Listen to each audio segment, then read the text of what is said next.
How is it going, guys? Sajin here. Know I'm a little late to the party, but in case you don't know or live under a rock, there is a official trailer for the Five Nights at Freddy's movie, which is finally coming. It's it's coming at a great time, like the perfect time. This has been a fantastic year for adaptations and remakes and all kinds of things like that. Basically, just the old becoming new again in the best way possible. Because we had the Super Mario Brothers movie earlier this year.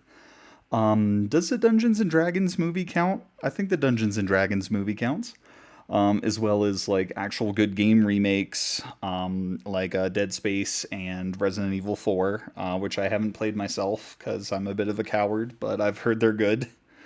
But just like with how video game adaptations and things seem to be turning around, I have some pretty good faith in this movie, especially after what I'm seeing today, and I wanted to talk about it a little bit because I make content on YouTube, and so that means that I should probably put my 2 cents in. Now, if you look at my channel, you probably wouldn't guess that I like to think I'm in the know and when it comes to Five Nights at Freddy's stuff. I did the very first game as a sort of Halloween special, I think 8 years ago now, but that was a while after the game had released. I haven't played a vast majority of the games myself, but I have like at least watched playthroughs for them. I've watched all kinds of theory videos and things like that. And so while I haven't read the books or anything either, I have like a basic gist for the kind of stuff they're introducing and just like how crazy the lore's gotten. I don't know if there's anyone that like really understands everything completely. I don't have any FNAF merch or anything to show off in the background, so you'll just have to deal with Spyro over there, the original purple guy. But he's not as bad as they are. He's just a little shit sometimes. But you can have that.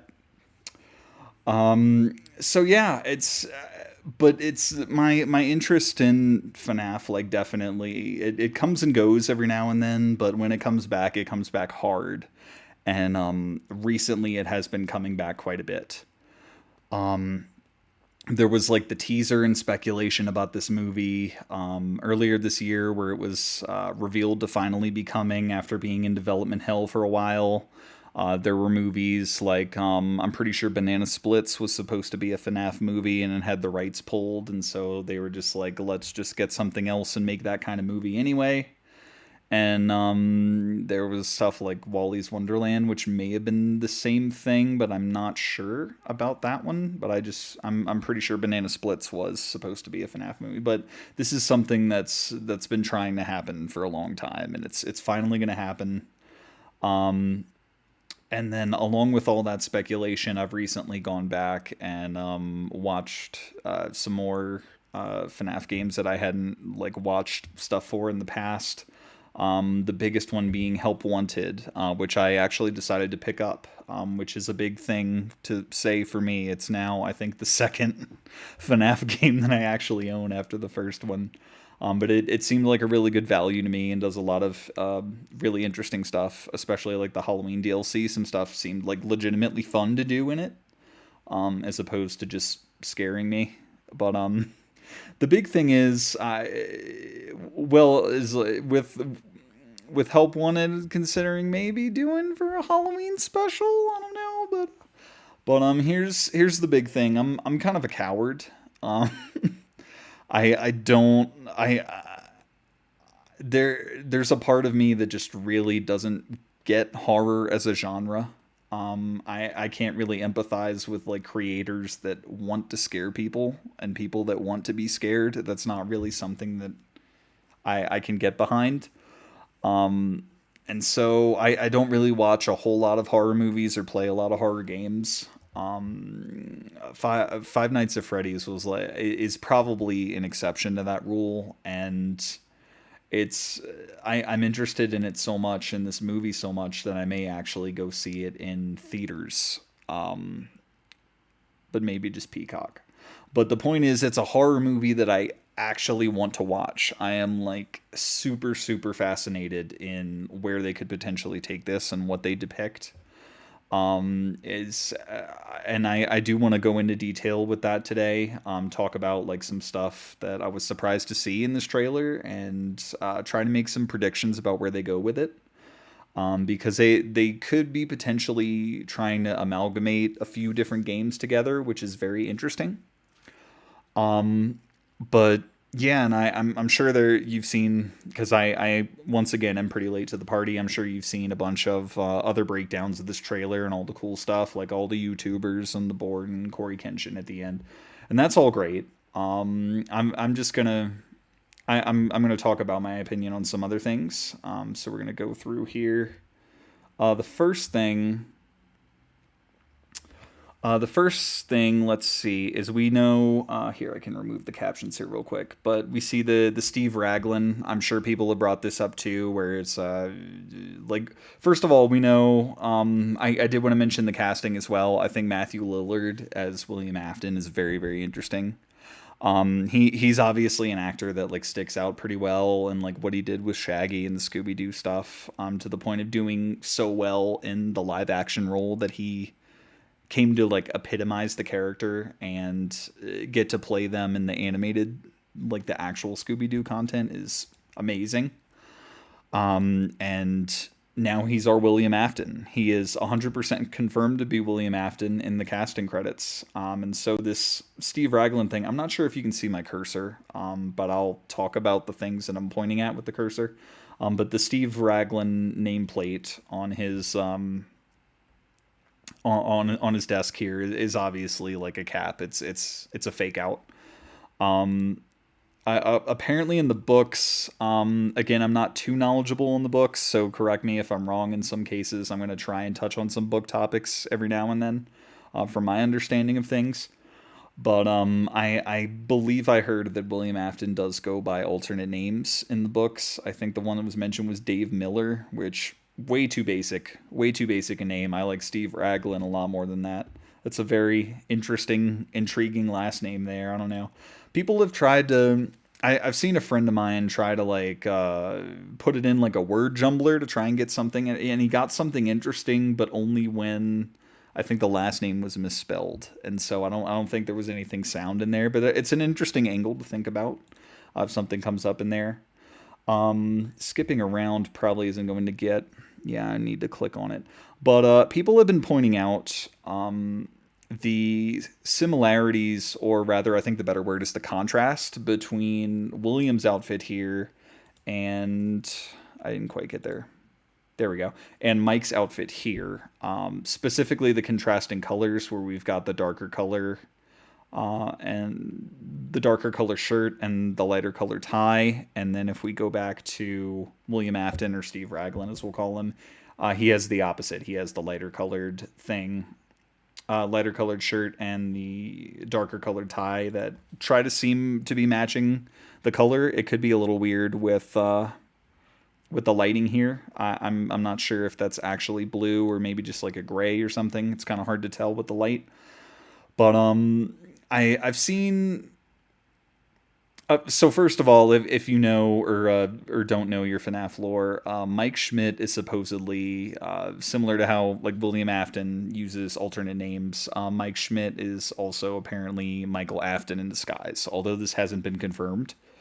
And the casting is a little weird with it. With they have casting for Mike's mom and Mike's dad, so obviously different parents to William Afton, but. A lot of people have juggled around with the idea that this is something that could be potentially dropped as a plot point later in the movie, where they were like surrogate or like adopted parents, and he's really a William Afton son, which could certainly work. I definitely get that, and as part of this research and all the things I've been watching, people have brought up that like costume design is very deliberate and intentional. So when they make like specific contrasts like this, they definitely have things like that in mind. So, and I mean, let's be honest, in terms of like the actual FNAF games, like parallels have been made using like stripes on shirts and things like that. It's like, oh, is Gregory the crying child and stuff like that. So it's really not that far of a reach at all, especially considering the source material here. So I can definitely can definitely understand that and get behind that. Let's see, moving on here. What else do I want to talk about here? People have tried to pick out symbolism with these letters. I hope this video is showing up, by the way. I don't think it would block it or anything. But people have tried to pull symbolism from these. Apparently, it's a common thing to make O's red, and could just be something that was like, well, they ran out of actual O's, so that's a zero, and that those are different colors or something like that. Trying to work with what they have and things like that. I don't think there's a good shot of the Pizzaplex here, but I could be wrong. Kind of behind there. The Pizzaplex looks great, by the way. I wanted to point that out. Apparently, from pictures I've seen and stuff from production, apparently they just have the facade built. So like the front entrance and not the full building, which to me seems like a missed opportunity, because especially considering how much of this movie is probably going to take place in just one particular building. Like, it's like, why not just make the whole building? It just seems to make a lot of sense to me. Like, it seems weirder to have like multiple different sets built and things like that, where you can just have it all in one place conveniently. But I don't know, maybe there are particular shots, like things in the vents and things like that, that would be a little more difficult to do if that was the case. But I just thought I'd mention that. And here's the place at night. As you can see, it's like overrun with vines and everything. The sign's knocked over, and like this sign is completely missing. It's just the frame. The sign on the actual building is intact and looks great, though. Okay, something else I thought of here. Okay, and Josh Hutcherson is a pretty great, sorry, pretty great casting decision too. I think he can. I'm sure a lot of us have liked him in a lot of different things. Why can I not get this? Oh my gosh. Okay. I wanted to get Abby there. But let me talk about Mike and Josh Hutcherson first, because he's been in a lot of stuff like Hunger Games. I want to say Bridge to Terabithia was him, and a whole lot of other stuff. So he's been around a long time, very experienced actor. Been in a lot of stuff that people like, a lot of stuff from childhood and things like that. So I feel like he can pull off the good guy, and he's not like an obscure actor or anything. So you're getting like decent names here. Like they're not exactly A-list or anything, I would say, but they're well-known actors. And like especially in the case of Matthew Lillard is like a big win, I think. So I think the casting is fine. I have no issue with it. I wanted to talk about Abby a little bit because I don't think there's a character named Abby. I mean, people have made comparisons to like Elizabeth. Apparently, Abby is short for Elizabeth sometimes, which is weird to me. But like Elizabeth Afton, obviously, if they're making that connection.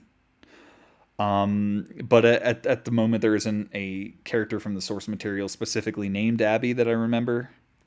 It would make sense though if Mike is Afton's actual son, that this would be Elizabeth Afton. I mean, that would make sense too, although she's supposed to be dead, I think.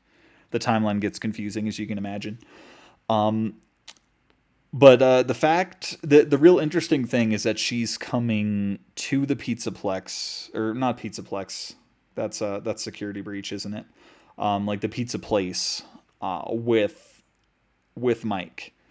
And that's not how it should go when you're portraying the first game, or any game really, because you're kind of by yourself aside from companion animatronic like Security Breach.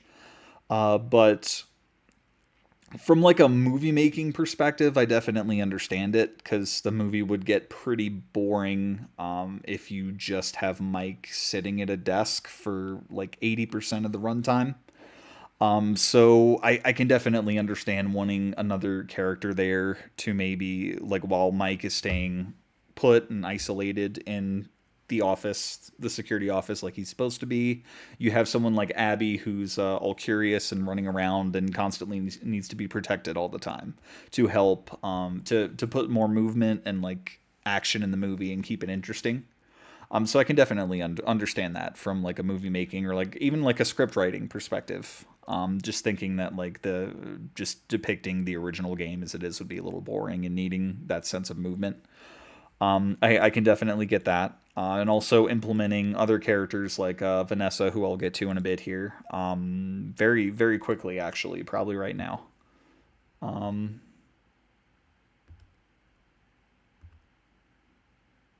and there's they show part of the training video from the teaser, which will be interesting to have instead of Phone Guy, having these like training videos, which make a little more sense, perhaps. I know more of I mean, quite a lot of things have like training videos, but I don't know if like security really needs that and how like realistic the Phone Guy thing is or anything like that. Um, this Halloween, okay, we're basically there. A little bit further back. Is it before? Yes. Okay. So what we have here is Vanessa, who, if you know your stuff, is from the new game Security Breach, and definitely not the first game. So she's showing up here as like a policewoman, probably not another security guard, but she seems to have knowledge of like pre-existing knowledge of what's been going on here, like what has been going on here, and what is currently going on here. And along the same track as Abby, like bringing her in maybe like the first or second night, just like to check on Mike and be like, oh, you don't really know what you're getting into, do you? Stuff like that. So just like the education, maybe not like the first night, um, or maybe well. Let's go into predictions a little bit here, because if they're actually doing the 5 night structure, which based on how things are looking, I'd like to think they are doing because there's a lot of potential for different things to happen at night, but also you need to have like pretty strong reasons to come back, which like the whole father son Afton thing could potentially do for them, which again is a good reason to drop that later on. But let's say I'd say maybe Vanessa could come the first night and just like talk about what's been going on, and then but like nothing actually happens that night, and then Mike is just like, huh, that lady, she's crazy, there's nothing going on. And then the second night thing shit starts to go down. I can see that happening, or like if she's connected to the stuff that happens toward the end with Afton and everything, like Vanessa potentially is in Security Breach, then maybe some weird little things can start happening on the first night, and then she shows up the second night to provide like a little more context because like Mike's already on edge, like what's going on here. But I mean, based on the explanations and stuff we see in the trailer, he like understandably, he's pretty skeptical about the whole thing at first. So I think the former prediction is true that she probably comes in the first night when nothing's going on. And it's just like late, oh, this is actually happening. And he's like, no, no, it's not. I can definitely see that happening. Um, but it's very interesting just like letting people in and just having more people there. Like it's very interesting way to frame things. Got a picture here of just like the characters of the movie. Obviously, we have Freddy, Bonnie, Chica, Foxy, and then this should be Abby, Mike, and Vanessa. I'm also pointing with the mouse again, and you might not be able to see the mouse. Um, okay, we see the animatronics here. The animatronics look great, by the way. I'm gonna go off of. I think I'm at this moment. I'm gonna go off of. He falls asleep on the job. Very bad idea, especially here. But I'm gonna go off of this trailer for a second, and oh, that's the wrong one. Okay. But just like the animatronics themselves look absolutely fantastic. They have Jim Henson's Creature Shop making them, or who made them, which is chef's kiss. It's just fantastic. They're like pretty practically one-to-one recreations. Look, they're so like big, bulky, and fuzzy. I think there are times where they work as actual animatronics, but like also sometimes in the trailer the movement seems just very much like there's a human person in there, and it could also be like how the eyes work too, and just how realistic they look. It's just like there's one shot I can go to in the trailer pretty quick where it's just like Bonnie and Chica like looking up at the camera, and it just look very much looks like two people in the suit, but I still like the shot. Um, but just fantastic job on those. And I don't know if I mentioned this earlier, but like because I'd like to think with like watching all these FNAF games over the years and stuff, and see, like being fairly used to the universe and the characters, I feel like the movie itself won't be that scary to myself and a lot of other people because we're so conditioned to it, which is another reason why I'd like to just watch it and enjoy it. And I feel pretty comfortable with it, but they could do pretty interesting things with it. It it'll depend, I guess, but I'm pretty optimistic about being able to handle it, considering the coward that I am, which is something. But we got Mike falling asleep on the job, and then things go crazy here. The super accurate camera shots are just so cool. Where's the specific one? That one, right from the game. It's so cool to see that. So cool to see that. We have Vanessa here explaining things to them, and then Mike being skeptical. Wow, that skips quite a bit in 5 seconds there. But yeah, here's Abby looking around the pizza place, as we mentioned. Okay, and the eyes lighting up. Oh, there's the sign, which looks fantastic. Okay, so I want to talk about. There's probably a better shot for this later on.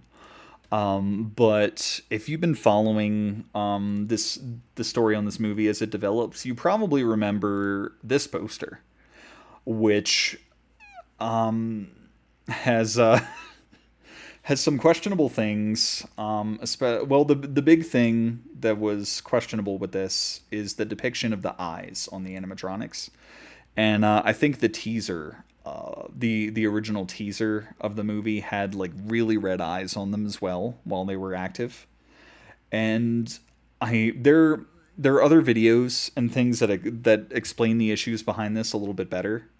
But from my understanding, is the books go into greater detail about like what eye colors mean. Like there are different eye colors if like Afton's controlling them or if they're infused with Remnant or things like that. So this particular eye color is either not accurate or it depicts something different in the books.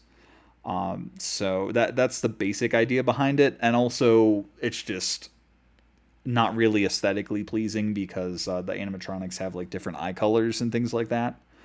That they give them a little more character and make them a little more lifelike, I'd say, if you get to see like their actual eye color all the time. And so this kind of just washes out all the eyes, and so they're all just red, and it's kind of boring.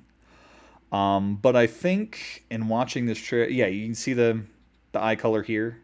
And so like the eyes when they're normal, they look fine. They look great. But this is just more of like a orange, just kind of like a backlight color to it, and not really the same as this really crazy red light. Let me see if I can get a better shot of it before something else happens. Yes, right here. See, this is a more like subdued, lit up shade, and you can see like a little bit of I want to say natural, but they're animatronics, so that's not really the right word. But their natural eye color there, and so taking this into account, it's possible because there was a lot of backlash about the red eyes after that debuted. So it's a possibility this might be another Sonic movie situation where like the backlash was so strong that it actually affected the designs of the movie. So we may be getting this slightly more natural backlight color as opposed to the red, which would be awesome in my personal opinion, and I'm sure everyone would agree with me that this is a great look. It just looks like they've got like some natural aging light bulb inside the eyes, and that's all it is. And I think that looks a lot better, and I'm sure people agree with me. Let me see. I think there's other stuff going on here. Okay, we have these scenes in the woods, and I'm honestly not sure how these are going to happen. I highly doubt I highly doubt they're gonna get like transported here somehow. So this has to be like some kind of dream sequence, I would think. But we have the visions of the kids as the different animatronics. Obviously, the orange one with the hook is Foxy. Oh, how did I come to that conclusion? But I'm trying to. Okay, that's. Can I get a little bit before that? Okay. Okay. But yeah, we have all the one on the far left is Bonnie because of the bunny ears. Then we have Chica on the far right, is girl in yellow, and then we have two others. So first off, Golden Freddy does make an appearance later on, and we can get to him. I don't know if like because I've seen a lot of trailer breakdowns and like speculations and stuff around this trailer, and for some reason everyone thinks that this kid in the brown is going to be Golden Freddy. Because of the blonde hair, I guess, but they're also wearing brown instead of gold. I don't know if they know something that I don't, but I don't know why no one is pointing out this other kid, which wears brighter colors. One of them does seem to be gold, and he also has the hat to be a little more special. I mean, I feel like that's Golden Freddy to me, and not the kid that's wearing brown, which is Freddy's actual color. But again, speculation and stuff. I don't know if it really matters which kid is which, but I just feel like everyone was drawing the same conclusion, and I'm like, that kid's meant to stick out a little bit more. But I think what they mentioned is, let me check this again. I think the conclusion the other people came to is like the other four seem to be standing in a line, whereas this kid is standing separately. But I don't know. I guess that's true. I guess that's true. It kind of looks like the other Freddy is kind of further out a little bit compared to. Well, actually, that Bonnie's kind of further out. Like maybe these three are further back, and then Bonnie's. Yeah, Bonnie's a little closer, and then this Freddy kid's a little closer than that. So it's. I mean, I guess, but I still feel like it's an unfair conclusion. And then we have Vanessa again. Mike looking around. Yeah, there's going to be a lot more like movement in this with Mike having to move around, chase after Abby, protect Abby from the animatronics. He does go through the vents at one point. Very scary. I need the captions back on for this. Going back a little bit, they have this whole board where like I'm pointing to one. I'm not sure if you can see the mouse cursor, but there's one toward the top left where it appears to be blank. I think there's just some like line art or something there, and it's not really colored in. It's still difficult to tell where it is or what it is. We're also seeing some like weird early appearances. Like first of all, Spring Bonnie is in that middle picture there that Abby's looking at, and that has the spotlight right on it. There's also Balloon Boy right above that, who was not in the first one. So again, they're kind of melding things a little bit, and we're going to see more examples of that later on. Um, Now here's the thing that makes me a little conflicted and I guess concerned about where this movie's going. They have this line that Vanessa explains where the animatronics want to make Abby like them, and I want to have Foxy up here for some reason instead of Abby. Which and those who've read the books and things like that and know the lore a little better than I do, correct me if I'm wrong, but especially in the case of FNAF 1, I feel like the motivation and the animatronics aggression in general is not normally toward kids. It's normally toward adults, and specifically in the case of the early games, they want to get back at Afton, who is the one that did this to them, that being William Afton.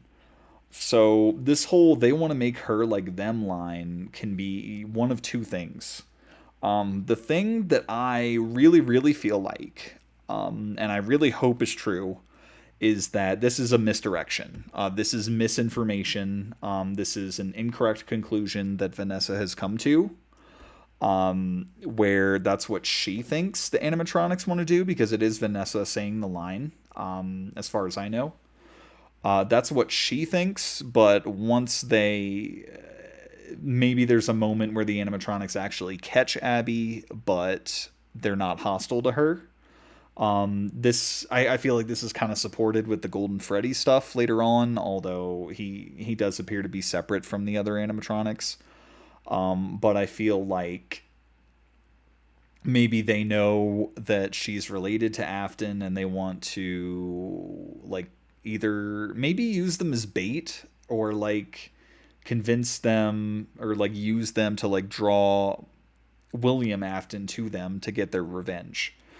And so I feel like this I feel like this is a misconception that could last like the majority of the movie. Let's say like 3/4 of the movie, or like Act 3 is like the turning point where it's like they somehow like get to explain to them it's like, no, we don't want you, we want Afton, or we need your help to free us from this prison, or something like that.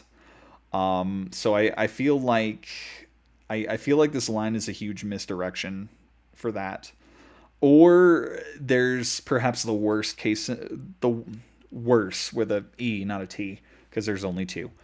I feel like this is a different scenario that the movie is using. So, like, changing the lore or changing the plot in a way that maybe long term fans won't be happy with. But if this is like the new angle that the movie's choosing for like another scenario, and maybe they have had to do this to work Abby in somehow. Like Abby can't leave for some reason until I don't know.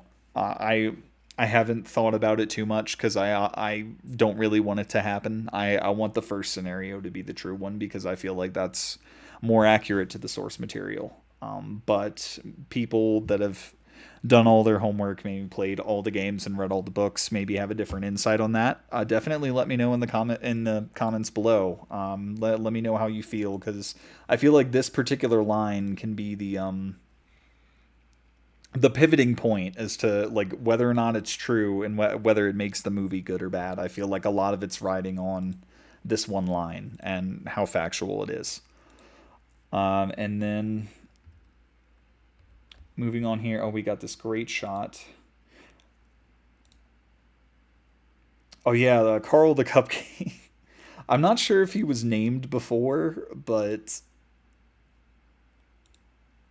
apparently he has a name now. It's Carl the Cupcake. And I've heard, I don't know how legitimate the source is for this, but I've heard he's going to have a larger role in this movie, and I'm I'm very interested to see how that works. But you see him here squinting a little bit, kind of squinting menacingly, and it's kind of interesting. Um, we have this cool shot. Yeah, I missed it before. We have this group of like four people that seem to be like breaking into Freddy's during the day, and this is one of the scenes that make you think it doesn't end very well for them. So I think this could be maybe like a tone setter at the beginning of the movie or something, where these people break in just like to set the stakes, so shit's really gonna go down. Um, but this right here is kind of like could potentially be the best jump scare in the movie. Like a hand comes out of the animatronic and like pulls them in. That's some pretty crazy stuff, and that's pretty new to me. And so like it would be almost a waste to use that right in the beginning. But I can very much see from like a writing or like movie making standpoint of just like starting with this inciting incident of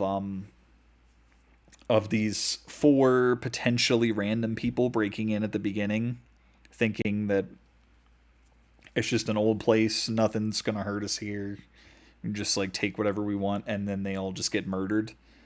Um, and then we go to the stuff that they show here about like Mike being a security guard at a mall and then beating someone up for some reason and then probably losing his job and then needing the night guard spot and then getting us to where we were, and then he ends up at this place, and then by that point everyone watching the movie knows is like, oh, you don't want to go in there. So having like that mindset to it, I can definitely see that happening. But there's a lot of cool like jump scares here, like the other one they show the old guy Hank in like a janitor's closet or something, and Bonnie's in there, and you see him like press his hand against the window. Like it's definitely a death scene. I feel like how are you escaping that? It just seems like really cool like death scenes there, and it would kind of be a shame to waste those in the beginning. I doubt it would be something that you could like have the movie start with them breaking in and then like somehow, I don't think it would make very much sense to like keep flashing back to like this over the course of the movie and just using them periodically. That wouldn't make much sense. Another possibility would be because like Mike only works at night, right? And these guys are breaking in during the day. So maybe this could happen like one of the days in between Mike's nights here, and but I I don't know. I just don't really like that because it's it's providing like a deterrent for them going back. So I'm very curious about when this takes place in the movie. But I really like my idea for having it be an inciting incident and just being at the very beginning, and then like before we get to any of the Mike stuff, and then focusing on Mike and Abby after this. I That would just make the most sense to me. And we get the same shot of Foxy crushing a ball pit ball. We get this awesome shot of like Freddy turning his head like really quickly and menacingly. It's really really cool. I like it a lot. The animatronics again look absolutely fantastic, and they just seem just perfect, just right, like in how they move and how they're gonna act and everything. People have been cast as their voices. I don't know if that means they're just gonna like perform at some part in the movie and like have their normal animatronic voices there like they do, or if they're gonna have something else to say later on. That would be a little more interesting. But it's pretty cool to think about. I again going back to the whole make her like them idea that I pitched earlier. It would be cool if they're somehow able to explain things later on, in some way. Maybe not through voice, but maybe they can like point to like all the pictures that were on the wall and like tell the story that way. And that somehow leads to like the visions that Mike was having in the woods, something like that. I don't. It's just the wood scenes are just really disjointed, and I'm trying to figure out how we can feasibly get there. I mean, we've seen Mike fall asleep, and he can easily he could like have like some kind of nightmare vision about that, I guess. But I don't know. I don't know if that's satisfying enough. And like if that does happen, when would that happen? Because if it happens later on to because this is like a plot point that I feel would need to be revealed later on, or I guess if you're being subtle about it, like if he sees the kids and doesn't really understand who they are or what they mean yet, I guess you could do it earlier on. But if that's meant to be like a revelation so he understands what's going on, it would kind of need to be later. And then I don't think it could reasonably happen when he falls asleep like that, because if shit's already been going down for a few nights, you're not gonna fall asleep on the job there. at least at least in my opinion. And then we're getting there, okay. This is the legitimate shocking reveal that I don't think anyone was expecting, because again, this is mostly a adaptation of the first game as we know it. But here is Spring Bonnie, probably, because if you don't know, there's a distinction between Spring Bonnie and Spring Trap. Because Spring Bonnie is just like a suit that the person can put on and wear and perform in. And so that's like William Afton in the Spring Bonnie suit. But when it traps him in and kills him, that's when he becomes Spring Trap. And so, I mean, we've obviously seen Matthew Lillard alive and well, seemingly, earlier on in the trailer. And so, I mean, it would be reasonable to believe he's perfectly fine, alive and well, just in the suit, murdering people. to remain anonymous. But I can definitely see here to have this up and be running. We also have this kid. I'll get back to Spring Bonnie in a second because there's a better shot of him later. But there's this kid too, which if they're following the games and the whole Afton family tree situation, where Mike is Michael Afton and Abby is Elizabeth Afton, then this should be the other kid, the crying child, who gets killed in the bite of. Correct me if I'm wrong, but the bite of '83. Because there was originally a bite of '87, and I'm honestly not really sure what happened to that. I don't honestly remember. I'm not sure if I ever knew if '87 turned into '83 or if they're different things, and if they're different, what '87 is. But I'm pretty sure bite of '83 is when Crying Child dies. But again, correct me if I'm wrong. If you know more about it, comments below. But if that's accurate, then that's who this is. And again, this could be another plot device that they use, like if they connect the family ties. And if this is Mike's younger brother, there are flashbacks with there is a young Mike cast. So there can definitely be flashbacks that happen, and we see something happens with presumably Mike's mom, and the plot synopsis for the movie does mention a tragic event in Mike's past, which could definitely be the parents dying and possibly the brother dying. But yeah, if they connect everything, and this is the crying child, and he dies with an animatronic biting him, that could be like some kind of connection or like motivation that could like keep or maybe it's like a let me put it this way, maybe it's like a mystery where they're like not sure how he died, but he knows it had something to do with the pizza place, and so like that's something to keep him coming back every night, you know what I mean, to try and get to the bottom of that. And maybe he gets in touch with like Afton as Afton, and Afton claims to know something about it. I don't know. It's just like I feel like the hardest thing to come up with when writing a script for Five Nights at Freddy's is like, why do they spend 5 different nights here? What keeps them coming back?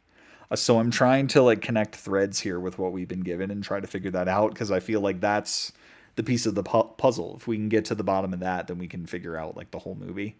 And I think this would be like decent motivation if he's got some kind of like some kind of mystery to uncover that keeps him coming back. Maybe like Afton reaches out to him as Afton, giving him like cryptic messages or something, encouraging him to stay there and figure things out. You need some kind of additional incentive. I feel like just something like bringing Abby with him and Abby wanting to come back for some weird reason wouldn't be enough. So you need something legitimate there, or else the whole movie's gonna fall flat. I feel like that's the big hurdle you have to cross. And then I'm not sure the shot is framed in this way normally, or like in the actual movie. This could be after the kids have run off instead of when the brother is driving away. Um, but I mean, either way, if it's watching the car drive away, then he's got some connection to that child in the back. If it's the kids, I don't know.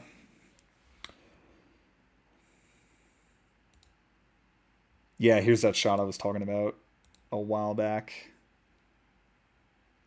And also notice that Carl the Cupcake is missing when normally he's like magnetically attached to Chica's tray or something. So the cupcake is off doing his own thing at this point, which is interesting. Yeah, they just slowly look up at the camera. Okay. And then this is the shot where something presumably happens to Mike's mom.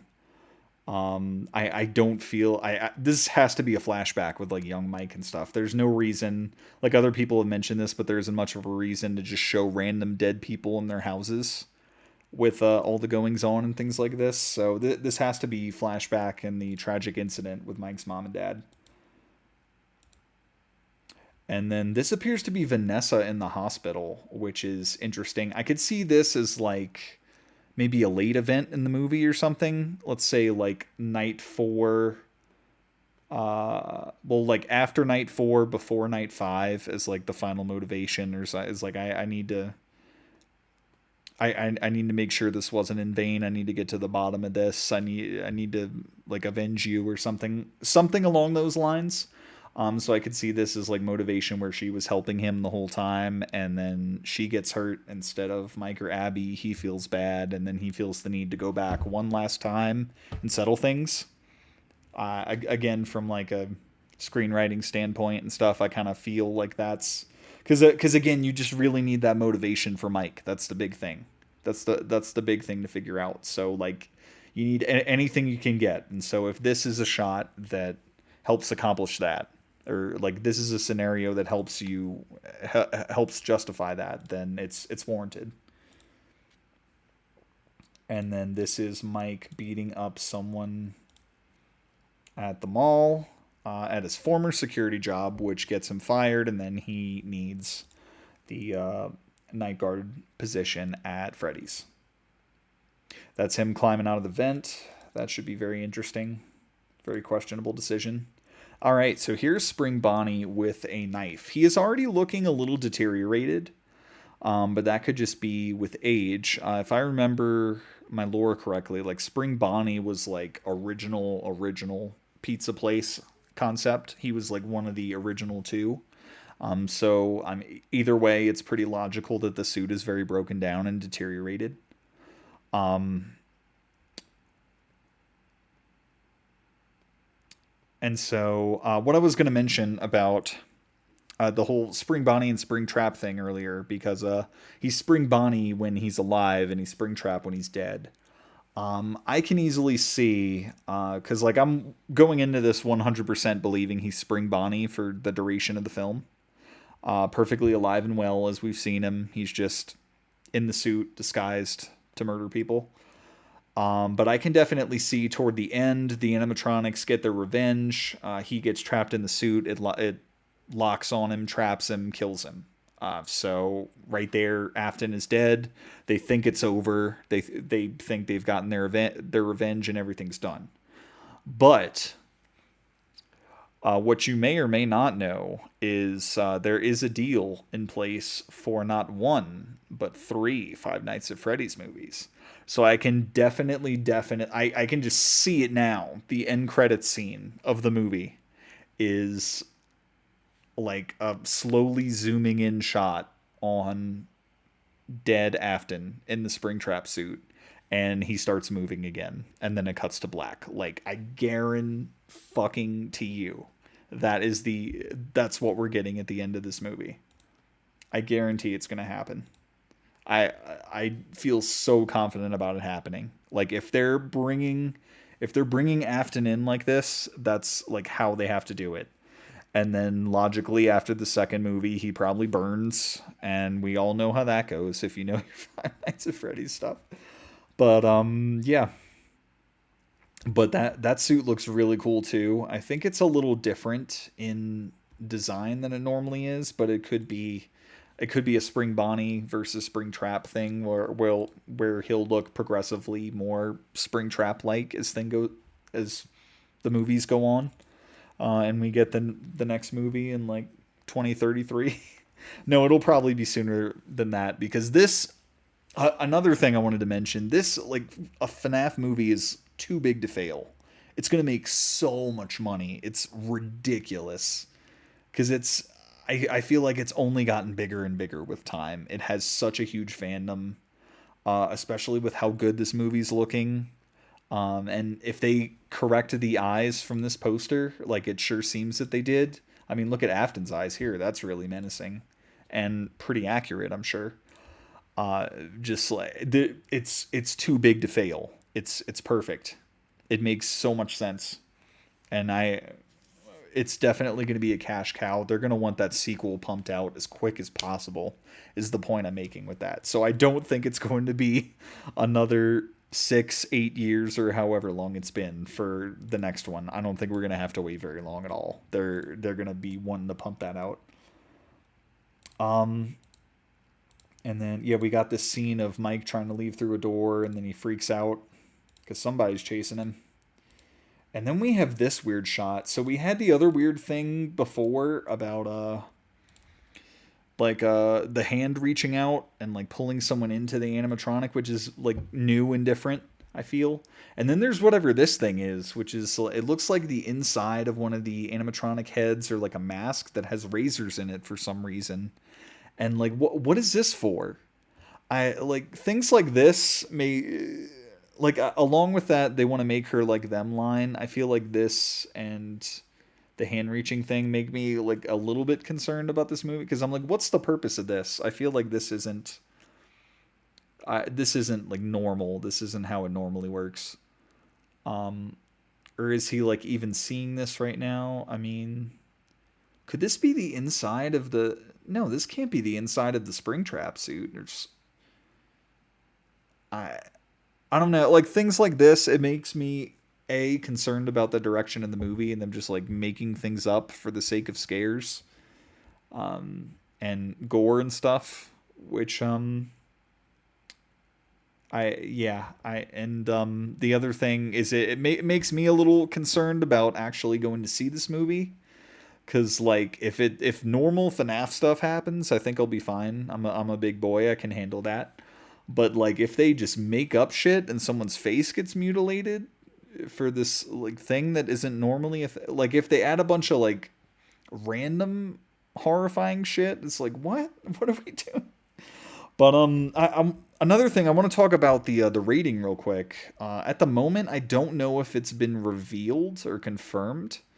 I think it's gone back and forth a bit with like leaks and people providing more information of whether or not it's going to be PG-13 or R. Um, but the thing is, I don't know if it really matters whether or not it's PG-13 or R, because the thing, I mean, like bad things happen to people, I'm sure, but I FNAF is like, for lack of a better term, it's like kids horror. It falls in that like kids horror genre of like mascot horror, which is like children really get into it. But like I feel like as a symptom of that, I mean, it has scenes where bad things happen, but like there isn't. It's not really known for gore. Do you know what I mean? Like I feel like that kind of stuff doesn't necessarily need to be depicted in a FNAF movie. Like I think you can get the job done with PG-13 still. Like that's not something like I'm not really worried about it particularly. Like you can show the Spring Bonnie suit like trapping him in and like blood coming out in a PG-13 movie, and that's perfectly fine. Like you don't need to go into more detail than that. Um, I I just feel like adding more like gratuitous gore like isn't really on brand with FNAF. But I mean it's more implied in the games, is like it never really like shows the really bad things happening when it does it, because it's normally like jump scare, static screen, and then this is where you are now after the fact. Like it doesn't show the process of things happening. If it does, like in the case of like the Springtrap suit trapping Afton, like that was done like pixel art style, so you just saw like red blocks falling out of him. Like it's not really known for gore, and I don't think you really need like gratuitous gore and stuff in a FNAF movie to get the point across. Is where I'm going with that. But things like this have me questioning like if gore in that in great detail is like something they're going for, or like what this is. I feel like I just don't know what this is, and I feel a lot of people are in the same boat with that. Okay.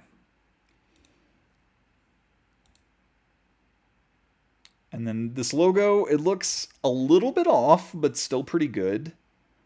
It's fine. It's serviceable. And so we have the Corey Kenshin cameo. I missed it earlier too. The whole I'm sure you've watched a bunch of other trailer breakdowns and you've seen the employee of the month thing in the back of one shot that has Dawko and a bunch of other YouTubers in it. Um, I I don't really want to. I don't want to diminish their contributions to like the FNAF fandom or the community in any way. I'm sure whatever they did, is definitely they definitely deserve their spot there. It's just my experience of FNAF over the years is a little different. Like for example, like the biggest thing for me is there's a certain YouTuber who claims to be the king of Five Nights at Freddy's, and I haven't seen his cameo yet. And I feel if anybody deserved a cameo in the FNAF movie, it was Markiplier, above all of these people. But you may have a different opinion than I do. And again, it's just from how I experience the things. When I want to watch a FNAF playthrough, I watch him unless there are like some other endings and stuff that he doesn't get for some reason. I've watched a few Dalko and 8-Bit Ryan videos, but they're just not. That's not the experience that I'm used to. And then there's also Matt Pat and the Theory people, obviously, that I feel deserve a spot too for their contributions over the years. So like Markiplier and Matt Pat, I feel are the biggest. And whereas it's just a little weird to me seeing all these others that personally I'm not used to. But I'm sure I'm not belittling them or their contributions in any way. I'm sure they deserve their spot for what they've done. It's just not the experience I'm used to, and I just really for my own satisfaction, I feel Markiplier and Matt Pat should be in the movie somewhere, and I just don't know if it's gonna happen. But anyway,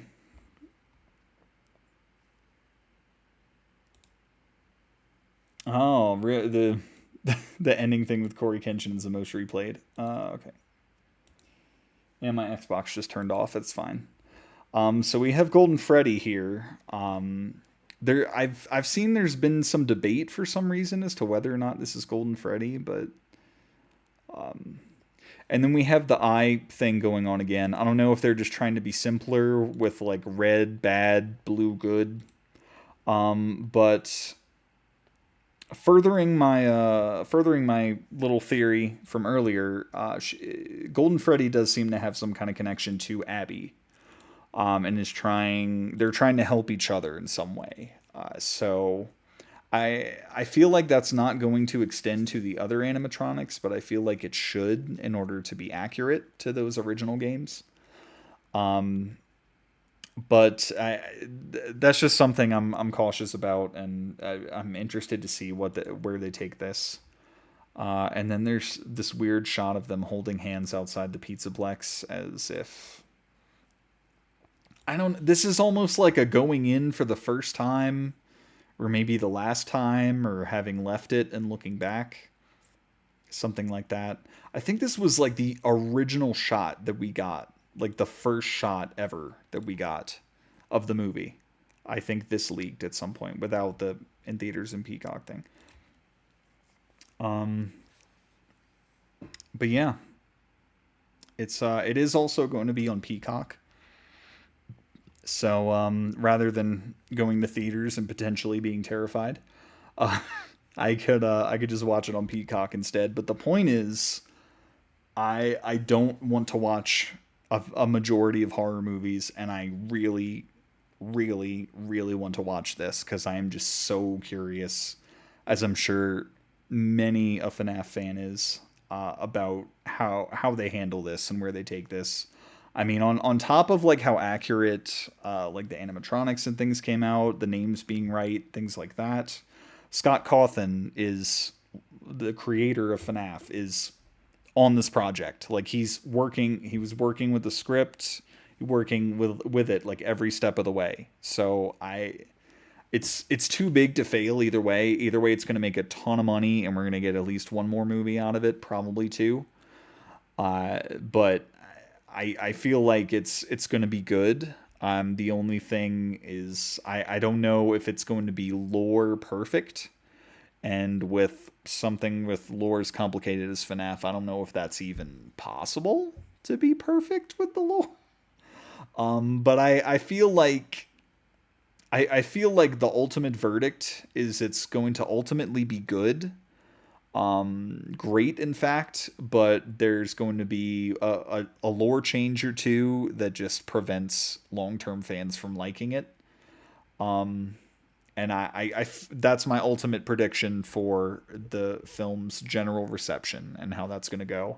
I remember seeing I probably should have looked it up before this video, but I remember seeing a tweet of it was something about like advanced screen or like critic screenings, special screen. They do the early screenings of the movie, test screenings. That's the word I'm looking for.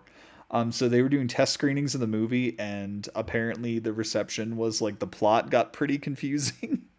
And someone's response was like, "Yep, that's my FNAF movie right there." So yeah, it's kind of weird, but like if they handle it correctly, it's gonna be confusing. It's kind of weird to have that mindset about it, but like if you go in not fully comprehending everything, then it might be right. It's kind of crazy. But yeah, so that's that. I'm super excited about this. I again my ultimate guess is that it's going to be good, great, let's say maybe 70s or 80s on Rotten Tomatoes if that matters.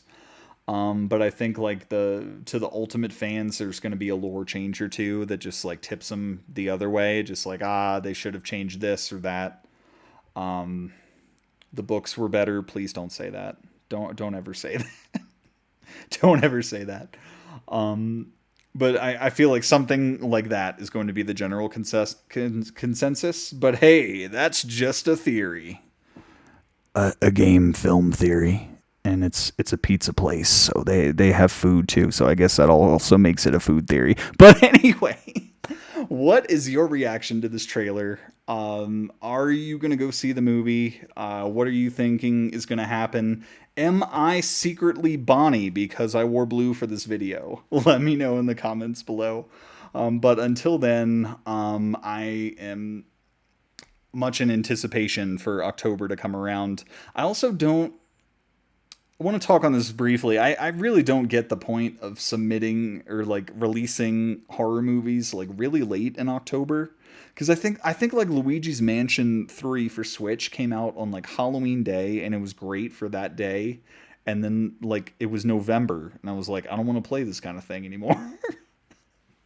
Like this is coming out October 27th. Why not earlier in October? And then people want to watch it all month. Like I never understand the point of that. But that's just another opinion of mine. How do you feel about?